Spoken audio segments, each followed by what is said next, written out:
I was on my back, sweating, staring up at the underbelly of a 4.6 cubic foot god. The scrape of stainless steel on concrete paver was the sound of my freedom. I'd spent the last 30 minutes wrestling this brand new, glorious, outdoor-rated refrigerator onto my back patio, and I was finally nudging it into its final resting place. The spot was perfect. It was nestled right between my Weber Genesis grill, my holy altar, and the wicker patio sectional that served as my congregation. My name is Mark, and I'm not a complicated guy. I have a 30-year mortgage in a neighborhood where every house is a slightly different shade of beige. I mow my lawn on Saturdays. I take my recycling to the curb on Tuesdays. I believe in a few simple truths. Charcoal provides a better sear than propane. The designated hitter is an abomination, and a man should not have to walk all the way from his patio, through the sliding glass door, across the kitchen, and drip sweat and BBQ sauce on the linoleum just to get a cold beer. This patio was my sanctuary, my patio paradise, and for 2 years it had a fatal flaw. The beer run, as I called it, was an inefficient 100-foot round-trip journey that took me away from the critical, time-sensitive art of grilling. This refrigerator was the solution. It was my masterpiece. It was beautiful. Sleek, stainless steel, with a tiny freezer compartment for ice and a blue LED light that hummed with the promise of pure, unadulterated convenience. I finished leveling the last adjustable foot with a wrench. I stood back, admiring my work. It fit. It was perfect. I uncoiled the power cord and plugged it into the GFI protected outdoor outlet. Click. The blue light flickered on. A single tear of joy might have rolled down my cheek. I opened the door, the seal making a satisfying thwump. It was cold. It was empty. But it was ready. Well, well, what is that? The voice hit me like a bucket of ice water. It was a voice that could curdle milk, a voice that found joy in laminated notices. I turned slowly. There she was, Brenda. Brenda, our HOA president, was standing in her own yard, peering over the 6-foot vinyl fence that separated our properties. She wasn't just looking. She was surveying. She had her official HOA clipboard, her weapon of choice, and a pen poised for destruction. "Hi, Brenda," I said, forcing a smile that felt like it might crack my face. "Just finishing up the patio setup." "I can see that," she said, her eyes narrowing at the fridge. "That looks suspiciously like an appliance, Mark." "It's an outdoor refrigerator, Brenda," I explained, already feeling the sweat on my back turn cold. "It's specifically designed for patios. See? It's weather-rated, stainless steel." Brenda made a tisk sound. "I'm looking at Article 4, Section 7 of the Community Covenants. No outdoor appliances. That means washing machines, dryers, freezers, and refrigerators." She started scribbling furiously on her clipboard. "You're kidding me," I said. "You're lumping this in with someone leaving a rusty washing machine on their lawn? It's not an eyesore, it's stainless steel. It matches my grill." This was the wrong thing to say. "The grill," she said, tapping her pen on the clipboard, "is grandfathered in as a barbecue installation under the original landscaping variants. That," she pointed at my beautiful new fridge with her pen, "is an unapproved appliance. It's a clear violation. You have 48 hours to remove it." 48 hours? Brenda, the clock is ticking, Mark. And with that, she turned, her clipboard held high, and marched back into her beige house, leaving me alone with my useless, humming, and suddenly very tragic refrigerator. The next morning, it was there. Taped to my front door wasn't just any piece of paper. It was the dreaded beige envelope. In our neighborhood, the beige envelope was the harbinger of doom. It meant you'd either left your trash cans out for 3 hours too long, your lawn had exceeded the 3.5-inch maximum height, or, in my case, you had dared to pursue cold beverage convenience. I ripped it off the door. The tape took a little paint with it, which I was sure would be a second violation if Brenda saw it. Inside, on thick, expensive-feeling beige cardstock, was the official notice. Homeowners Association violation. Notice property, 124 Willow Creek Drive. Violation, Article 4, Section 7. Unapproved outdoor appliance, refrigerator. Status, active action required, immediate removal of the offending appliance. Penalty, a fine of $50, $100, $50 US will be assessed if the violation is not cured within 48 hours of this notice. This fine will be assessed daily, $50 day, until the property is brought into compliance. $50 a day. $50 a day. For a fridge that was quieter than her yapping poodle and better looking than her collection of lawn gnomes. I went inside, my blood pressure doing a salsa in my temples. I crumpled the notice and threw it at the kitchen counter. I missed. I picked it up and smoothed it out. I was a good neighbor. Damn it, I was a great neighbor. I mowed my lawn bi-weekly in the summer, not just when it hit 3.5 inches. I edged. I trimmed my hedges into pleasant, non-offensive rectangles. I didn't play music after 8 p.m. I brought my trash cans in the moment I got home from work on Tuesdays. I had, on 3 separate occasions, retrieved Brenda's poodle from the storm drain it kept falling into. And this was the thanks I got? Tyranny. This was pure, unadulterated, clipboard-fueled tyranny. I picked up my phone and dialed. It rang twice. Sal's Custom Construction. This is Sal. You got a problem? I got a solution.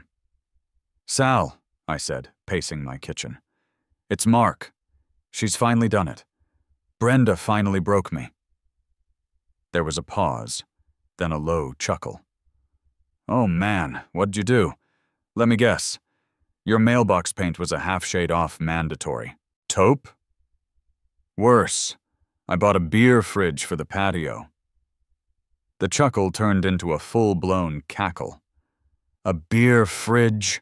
Oh, that's rich. You monster. You absolute deviant. What's she doing fining you? $50 a day, Sal. She called it an appliance like I've got a 1980s avocado green washing machine sitting on my lawn.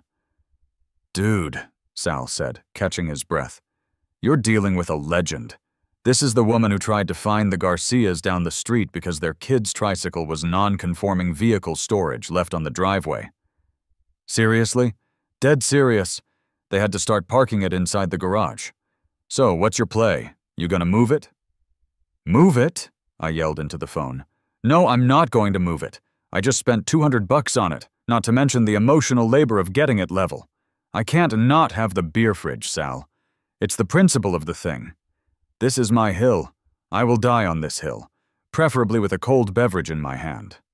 Sal went quiet for a second. I could hear the sound of a tape measure snapping in the background. All right, Don Quixote. If you're gonna fight the windmill, you gotta use the rules. You can't break the rules with Brenda. You gotta bend them. You gotta find a loophole. What are you allowed to have outside? I grabbed the 3-ring binder from my bookshelf. It was the 300-page HOA covenant, the brick of beige paper they gave everyone at closing. I blew a cloud of dust off the top. Okay, let me see, I muttered, flipping through pages. Article 1, landscaping. Article 2, fences. Article 3, approved exterior colors. Here we go. Article 4, Outdoor Property. Section 1. Patios and Furniture. Approved. Section 2. Approved Statuary. Gnomes, apparently. Section 3. Fire pits.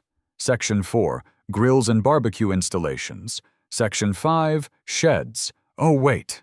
Wait. My eyes landed on Section 9. What? Sal asked.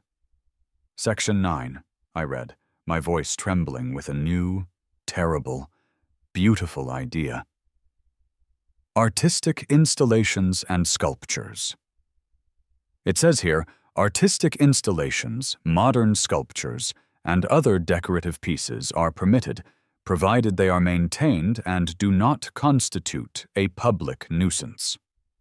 All such installations must be formally submitted to the Architectural Review Committee for approval. Sal was silent. I could almost hear the gears turning in his head. So, Sal said slowly, make it art. What, like I paint a flower on it? A landscape? No, man, that's amateur, Sal said, his voice getting excited. If you paint it, it's still a fridge with paint on it. You have to change its nature. You have to make it art. An appliance has a function. Art has meaning. You gotta make it so its primary purpose isn't chilling beer. Its primary purpose is being art. I looked out the window at my patio. I thought about the truly, profoundly ugly abstract sculpture at the entrance to our neighborhood. It was just 3 bent, rust-colored steel beams, and the HOA had paid $10,000 for it. A slow, evil grin spread across my face. Sal, I said, how good are you at building picture frames? Picture frames? Like for a photo? No, I said, looking at my beautiful, persecuted refrigerator. Much, much bigger. I'm listening. An appliance has a function. Art has meaning, I whispered. Fine. My fridge's new meaning was going to be giving Brenda a migraine. The next morning, I was on the phone with Sal before he'd even had his coffee. Okay, I'm serious about this, I said, pacing my living room. The first $50 fine had officially kicked in. I considered it a materials deposit for my new project. You're actually serious? Sal's voice was filled with a mixture of disbelief and pure, unadulterated joy. You're gonna frame the beer fridge. We are going to frame the beer fridge, I corrected. I need a frame, Sal. A massive, gaudy, museum-quality frame. And it needs to be weatherproof. And it needs to be installed around my fridge, bolted to the patio. I want it to look so obnoxiously, unambiguously artistic that she can't possibly argue. Sal started laughing so hard, I heard him drop his coffee mug. Hold on, he wheezed. You want it bolted down? You want gaudy? Mark, you are my new favorite client. You know that, right? I'm picturing something ornate, I said, closing my eyes. Like ridiculously detailed. Carvings, swirls, and it has to be gold. The gaudiest, cheapest-looking, bright yellow gold you can find. I want it to look like something a dictator would hang in his bathroom. Oh, I know exactly the look, Sal said, his voice now all business. I've got some leftover materials from a French provincial McMansion job over in the next county. The client wanted Versailles, but her budget screamed suburban tract home. I've got molding, I've got trim, I've got half a bucket of liquid gold exterior paint that's so bright it might blind her. That's the one, I said. This is the dumbest, most beautiful thing I've ever been asked to build, Sal said with genuine reverence. I can have my guys, Manny and Gus, frame it out at the shop this week. We can install it on Saturday, but it's gonna cost you. Custom work, you know. And I'll need to charge you a weird idea tax. It's not a cost, Sal, I said gravely. It's an investment in artistic expression. It's a patronage of the arts. Send me the invoice. You got it, boss. This is gonna be a masterpiece. After I hung up with Sal, I got to work on Phase 2. A frame was good, but art needs provenance. It needs a title. It needs a plaque. I went online and found a local trophy and engraving shop. I typed in the custom order form. Material: polished brass, size 4 faus, 6. Engraving: frigid indifference, 2025. Artist: M. Davidson, medium. Steel, freon, and bureaucratic spite. A commentary on the cold emptiness of suburban conformity. I hit submit and paid for. Expedited shipping. Phase 3 was the artist's statement. This was critical. I couldn't just say it was art. I had to explain it in the most pretentious, nonsensical art speak I could muster. I sat at my kitchen table with a legal pad and a cup of coffee. The second and third beige envelopes had arrived, which I'd neatly stacked on my counter. I was now $150 in the hole. They weren't fines, they were fuel. I started writing. Artist's statement for frigid indifference. This installation explores the juxtaposition of domestic utility and artistic expression. By taking an object of cold, functional purpose, a machine, and encasing it in a gilded, ornate frame, we are forced to question the very nature of appliance versus art. I paused. Juxtaposition. That was a good word. The piece is a statement on the inherent conflict between the individual's desire for comfort, represented by the refrigerated core, and the oppressive, rigid structures of societal conformity, represented by the frame itself. Wait, that didn't make sense. The frame was my idea. The HOA was the structure. Okay, let's try again. The gilded frame represents the false, gaudy nature of the suburban dream, an ornate prison for the human spirit. The stainless steel heart of the piece, the frigid indifference of the title, is a commentary on the cold, bureaucratic systems that seek to crush individuality. The functional element of the piece, its ability to cool, is secondary, serving only as an interactive metaphor for the cold shoulder shown to true artistic expression.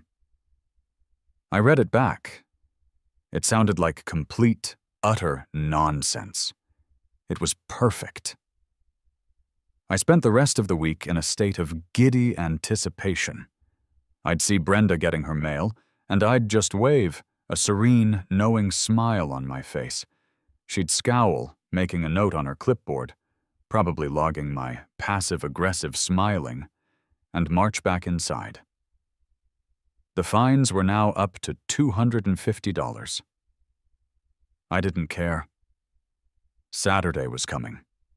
The installation was coming. The critics, I felt, were going to love my new work. Saturday morning. 9:00 a.m. The sound of Sal's diesel truck rumbling down my street was like the trumpet call of a very particular, very petty cavalry. I was on the patio, wiping down my fridge, preparing it for its debut. Sal pulled up with his two-man crew, Manny and Gus. They hopped out of the truck and looked at me, then at the fridge, then back at Sal. "This is the job?" Manny asked, a thick-armed guy with a skeptical frown. "We're framing a fridge?" "We are not framing a fridge, Manny," Sal said, clapping him on the back. "We are installing a masterpiece. This is art. Now let's get this thing uncrated." They went to the back of the truck and, with great ceremony, pulled off a moving blanket. I audibly gasped. It was horrifyingly beautiful. The frame was massive, 7 feet tall, 4 feet wide. The molding was at least 6 inches thick, carved with swirling leaves, cherubs, and other vaguely French nonsense. And the gold. Sal had not exaggerated. It was a yellow, glittering, almost neon gold, The kind of gold that looked like it would come off on your hands. It was the tackiest, most obnoxious, most glorious thing I had ever seen. "She's a beauty, ain't she?" Sal said, wiping a tear from his eye. "Gus almost refused to paint it. Said it was an insult to the wood." It's perfect, Sal," I breathed. The sound of Sal's truck and the commotion had, as expected, alerted the neighborhood. Curtains were twitching. My neighbor Tom, across the street, paused his lawn mower and just stared. Mr. Henderson, 2 doors down, came out to get his newspaper and froze, one hand still in the mailbox. "All right, boys, let's do this," Sal commanded. "Mark, we're gonna need you to pull the fridge out about 2 feet." I unplugged it and slid it forward. Sal, Manny, and Gus carefully maneuvered the monstrous frame into place, centering it perfectly on the spot where the fridge was meant to live. "Okay, power drill," Sal said. The shriek of a hammer drill biting into concrete pavers at 9 a.m. on a Saturday was the official announcement. "Werbst." This, finally, brought Brenda out. I saw her storm door slam open. She marched onto her deck, clipboard already in hand, ready to unleash hell. But when she saw what was happening, she just stopped. Her mouth fell open. Manny and Gus were on their knees, bolting the frame directly into my patio pavers with heavy-duty anchor bolts. What in God's name are you doing?" she finally stammered. "Morning, Brenda," I said cheerfully, holding up my coffee mug. "Just doing a little home improvement. It's installation day."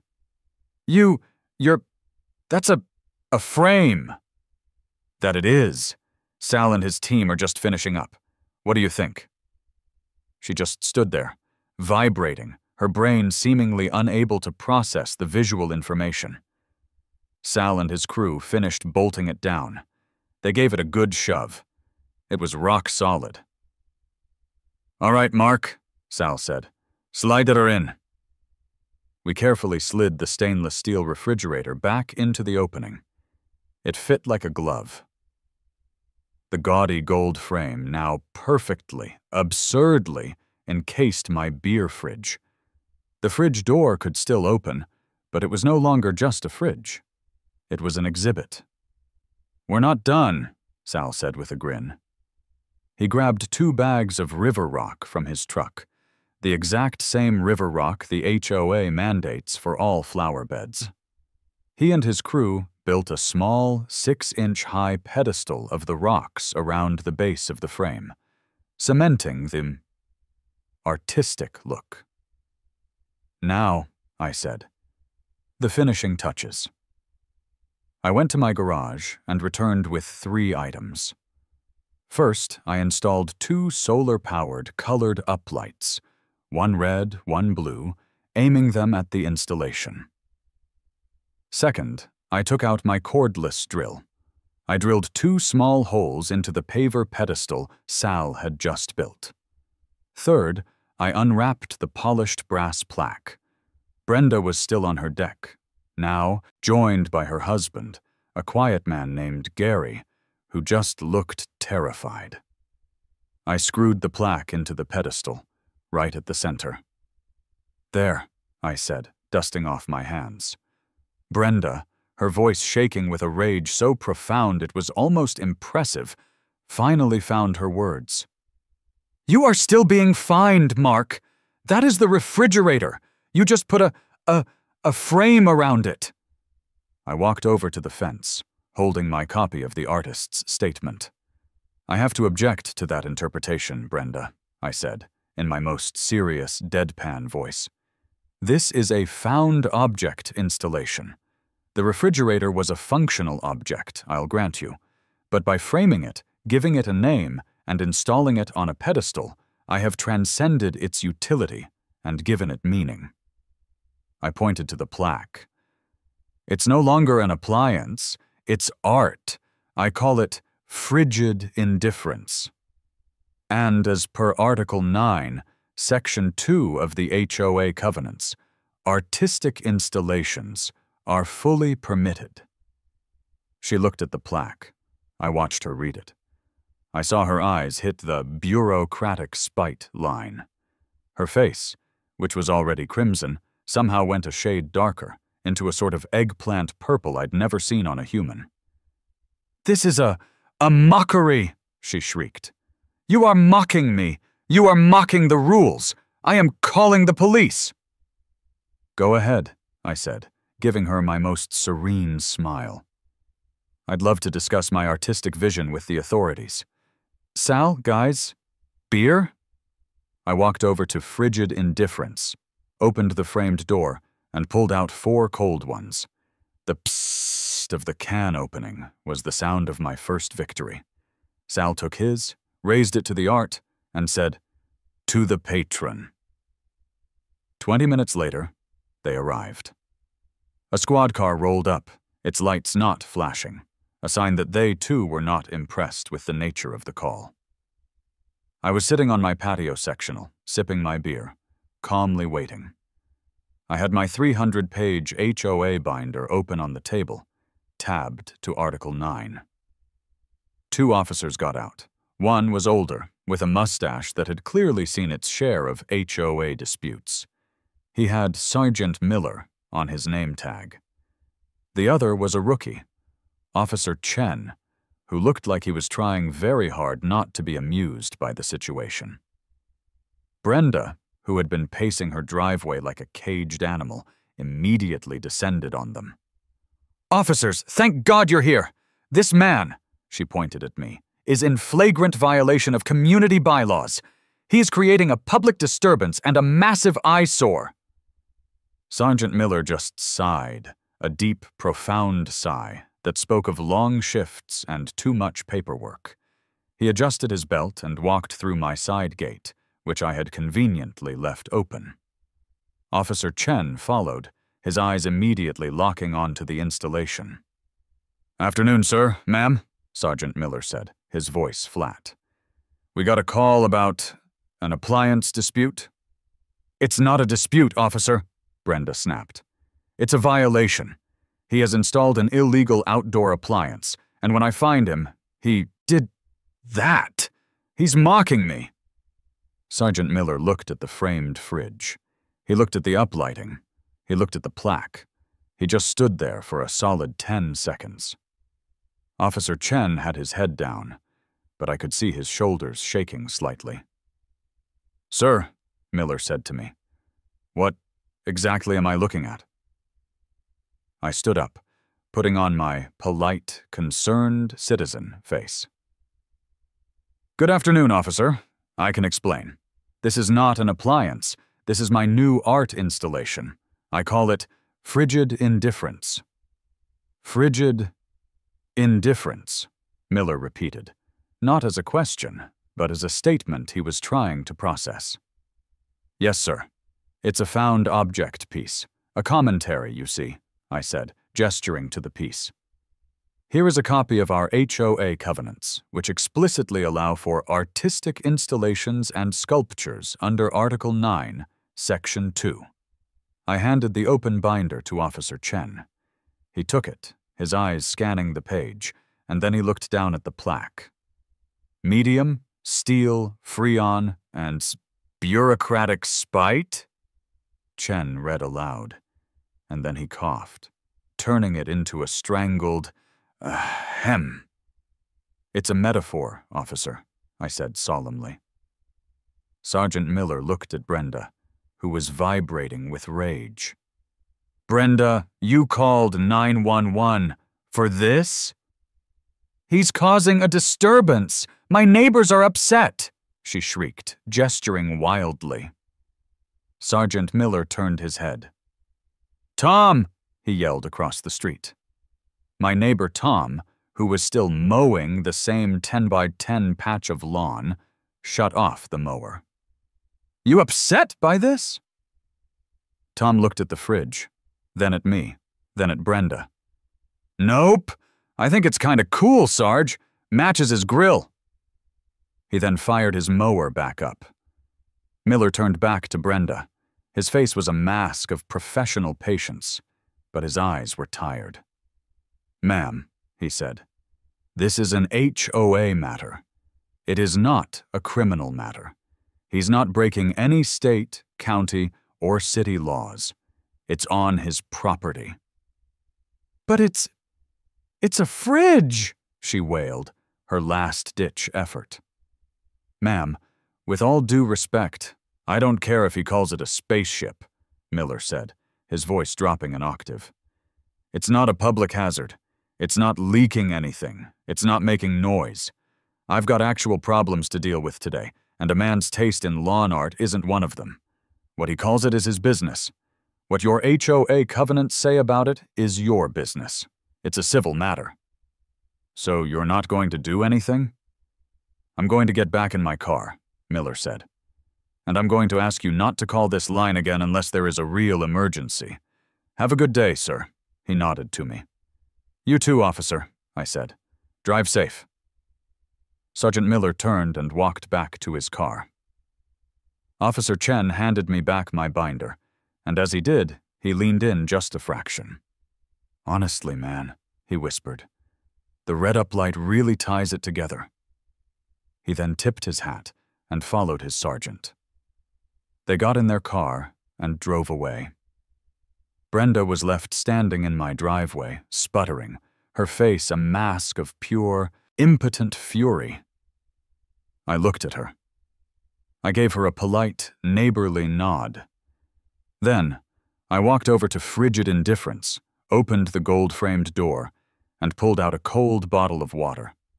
The hiss of the cap twisting off was, I decided, the official sound of art criticism.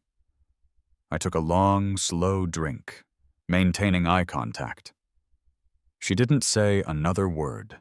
She just turned, her shoulders stiff, and stormed back to her house, slamming the door so hard I'm pretty sure it violated the noise ordinance.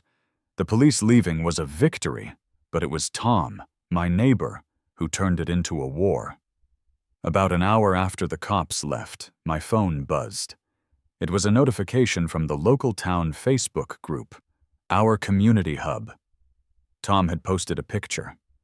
It was a beautiful shot, taken from his lawn, capturing the full, absurd glory of the installation.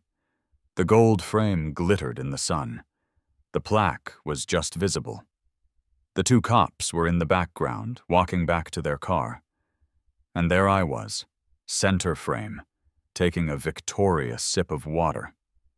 The caption was simple. My neighbor Mark, aka my new hero, was told his patio fridge was an appliance violation. So he framed it, bolted it to the ground, and called it modern art. The HOA president called the cops. They just left. God bless America. My phone did not stop buzzing for the next 72 hours. At first, it was just neighbors. Gary and I are dying laughing. This is brilliant. Brenda has been terrorizing this neighborhood for years. Way to go, Mark. Is this the fire festival of HOAs? Then it spread. People from the next town over started commenting. I am driving by this after work. I have to see it. This guy is my spirit animal. Where can I donate to his art fund, i.e. his fine or his beer fund? By Sunday evening, the post had over 1,500 shares. My quiet, beige street was suddenly a tourist destination. People were driving by, slowing down, and taking pictures. A car full of teenagers pulled up, rolled down their windows, and yelled, "Frigid indifference," before peeling out. My house had become a local landmark. I was a suburban folk hero. They weren't just calling it frigid indifference anymore. The comments had new names for it. The beer holder of the rebellion. The Ark of the Covenant. The fridge of Theseus. On Monday, the beige envelopes stopped. There was no fine notice taped to my door. There was just an eerie, unnerving silence from Brenda's house. The blinds were drawn. The poodle was quiet. Then, on Tuesday, a white sedan I didn't recognize parked in front of my house. A young woman got out, holding a phone on a gimbal stick and a microphone. "Mark Davidson," she called out, walking up my driveway. Maybe," I said, watering my azaleas. "Hi, my name's Sarah Jenkins. I'm with the Westwood County Local, the news blog. We saw the post about your installation. It's kind of the biggest thing happening in town right now. Would you be willing to do an interview? As the artist?" My moment had come. I turned off the hose. "I'd be delighted," I said, adopting my most serious artist persona. Sarah held up her phone and started recording. "So, Mark, tell us about the piece. What's the story behind Frigid Indifference?" I put my hand on my chin, as if in deep thought. "Well, Sarah," I began, "as an artist, I'm always seeking to challenge the viewer's perceptions. To ask, what is art? And what, for that matter, is an appliance?" "And what is the answer?" she asked, eating it up. "It's a question of purpose," I said, walking her over to the piece. "You see, the piece explores the juxtaposition of domestic utility and artistic expression." I was very proud I remembered that line. "The gilded frame, you'll note, represents the false, gaudy nature of the suburban dream, an ornate prison for the human spirit." "Fascinating," she said, zooming in on a cherub. "But inside that prison," I continued, "we find the stainless steel heart, the frigid indifference of the title. It's a commentary on the cold, bureaucratic systems that seek to crush our individuality, to tell us what we can and cannot have on our own patios." I paused for effect. She was hanging on my every word. "So, the fridge, its function, is that part of the art?" "It's interactive," I said brilliantly. "The fact that it can keep things cold is secondary. It's a metaphor for the cold shoulder shown to true artistic expression. But yes, the viewer is invited to interact, to experience the coldness." I opened the door and pulled out 2 Cokes. "It's art you can feel. Also," I leaned in and whispered, "it holds a 30-pack, which is just convenient." Sarah burst out laughing. The interview was a hit. She posted it that afternoon, and it went even more viral than the first post. The comments were now in the thousands. The HOA's main office line was apparently ringing off the hook with people praising my brave artistic statement. The panic had set in. The next morning, Wednesday, a new envelope was taped to my door. It wasn't beige. It was a stark, terrifying white. It was from the HOA's law firm. Inside, there was no fine. It was a formal summons. "You are hereby summoned to an emergency board hearing on Tuesday, October 17th, at 7:00 p.m. in the community clubhouse. The purpose of this hearing is to discuss the unapproved structure at 124 Willow Creek Drive and to seek legal remedies, up to and including foreclosure on the property, to cure the violation." They were bringing their lawyer. They were threatening to take my house. The smile fell from my face. My blood ran cold. This had just gone from a hilarious prank to a high-stakes legal battle. I could beat Brenda. I could charm the cops. But could I beat a smarmy lawyer in a cheap suit? I looked at Frigid Indifference, its gold frame gleaming mockingly in the sun. "Okay," I said to the fridge. "They want to play hardball. We're gonna need a bigger weapon." I went inside and Googled the number for the local university's art department. I had one more idea. If I was an artist, I needed an art critic. The community clubhouse on Tuesday night was packed. It smelled like stale coffee, anxiety, and cheap industrial carpet. I'd never seen a turnout like this. Usually, these meetings were just Brenda and the two other spineless board members, Gary and a woman named Janice. Tonight, every folding chair was full. The back wall was lined with people. Tom was here. The Garcias were here. Mr. Henderson was here. It wasn't just a hearing, it was an event. At the front, at a long fold-out table, sat the board. Brenda was in the middle, looking smug. To her right sat the lawyer. He was exactly what I'd pictured. Slicked back hair, a polyester suit that was just a little too shiny, and a Bluetooth earpiece he wasn't even using. I was at the defendant's table, a card table they'd set up for me. I didn't have a lawyer. I had a manila portfolio. Brenda banged a small gavel. Order! This emergency hearing of the Willow Creek Homeowners Association is now in session. We are here to discuss the structure at 124 Willow Creek Drive.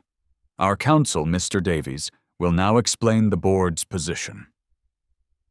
The lawyer stood up, shuffling his papers. Thank you, Brenda. Ladies and gentlemen, this is a very simple case. On October 8th, Mr. Davidson, he pointed at me, installed an outdoor refrigerator, a clear violation of Article 4, Section 7. When notified, he refused to remove it. Instead, he engaged in a campaign of mockery, he gestured to the crowd, to flout the rules by putting a frame on it. He scoffed, as if this was the dumbest thing he'd ever heard. Mr. Davidson is in clear violation. He has, by his own admission in the media, installed a refrigerator. Calling it art does not change its fundamental nature. It is an appliance. He is making a mockery of the rules we all agree to live by. He looked at the board. We are here to enforce the fines, which now total $750, and to demand the immediate removal of the appliance. If Mr. Davidson refuses, the board is prepared to seek a court order and place a lien on his property. The room was dead quiet. This was serious. Brenda smiled. Mr. Davidson, do you have anything to say before the board votes? This was it. I stood up and walked to the front, placing my portfolio on the table. Ladies and gentlemen, neighbors, I started. Mr. Davies claims this is simple. He claims my installation is an appliance. An appliance, by definition, is a device or piece of equipment designed to perform a specific task. He claims its task is to keep things cold. I looked at the lawyer. But I ask you, what is the primary function of frigid indifference? The lawyer scoffed again. To keep things cold, you idiot! A few people in the crowd gasped. Wrong, I said, my voice ringing out in the small room. Its primary function is to be looked at. Its primary function is to provoke thought. Its primary function is to make a statement. The fact that it can keep things cold is secondary. It's interactive art, like a fountain you can touch or a park bench you can sit on. It is an art installation, which is explicitly permitted. That's absurd, the lawyer shouted. You can't just say something is art. Who are you to decide that? I agree, I said calmly. It's not for me, a humble artist, to decide. And it's certainly not for you, a lawyer, to decide. The valuation of art should be left to an expert. I opened my portfolio. Which is why, I said, pulling out a letter on heavy official university letterhead, I had my installation professionally appraised. The color drained from Brenda's face. The lawyer's smug look vanished. Appraised? Brenda squeaked. By whom? By Dr. Alicia Ramirez, the head of the Modern and Contemporary Art Department at the State University. I sent her detailed photos, my complete artist's statement, and copies of the news articles. I held up the letter for all to see. Dr. Ramirez, an actual expert in the field, calls frigid indifference. I loved saying it. A brash, satirical, and deeply effective piece of protest art, a modern-day Duchamp's fountain for the suburban malaise. It cleverly subverts object function and forces a dialogue on community versus individuality. And I quote. I let that hang in the air. The lawyer was staring at me, his mouth open. Oh, and one more thing, I said, looking at the last page. Based on the media attention and its unique found object status, she has formally valued frigid indifference at $2,000. The room was silent for exactly 1 second. Then it exploded. Tom stood up and started slow clapping. The Garcias joined in. Within seconds, the entire room was on its feet, laughing and applauding. Mr. Henderson was yelling, "Bravo! Bravo!" The lawyer was frantically whispering to the board. Brenda looked like she was about to faint. She was beaten. The board was beaten. They had threatened to put a lien on my house for a $750 fine for an appliance, and I had just presented expert testimony that it was, in fact, a $2,000 piece of fine art. The lawyer cleared his throat, his face bright red. After a brief consultation, the board has decided to table the fines indefinitely, pending further review of the artistic bylaws. And the installation? I asked. The installation, the lawyer said through gritted teeth, can remain as an approved temporary sculpture. I move to make it a permanent sculpture, Tom yelled from the back. All in favor, someone else shouted. Nearly every hand in the room went up. Brenda looked at the sea of hands. She grabbed her gavel, banged it once, and said, "Meeting adjourned." She practically ran out of the room. I walked out of that clubhouse a hero. My neighbors patted me on the back. Sal, who had been waiting in the parking lot, tossed me a cold one from his truck. I went home. I walked out to my patio. The red and blue uplights clicked on, bathing the gold frame in a tacky, triumphant glow. Frigid indifference had never looked more beautiful. I cracked open my beer, took a long sip, and raised my can, saluting Brenda's house, where all the lights were angrily on. They say art is subjective. And subjectively, my art was delicious. It tasted like victory, and a hint of lime.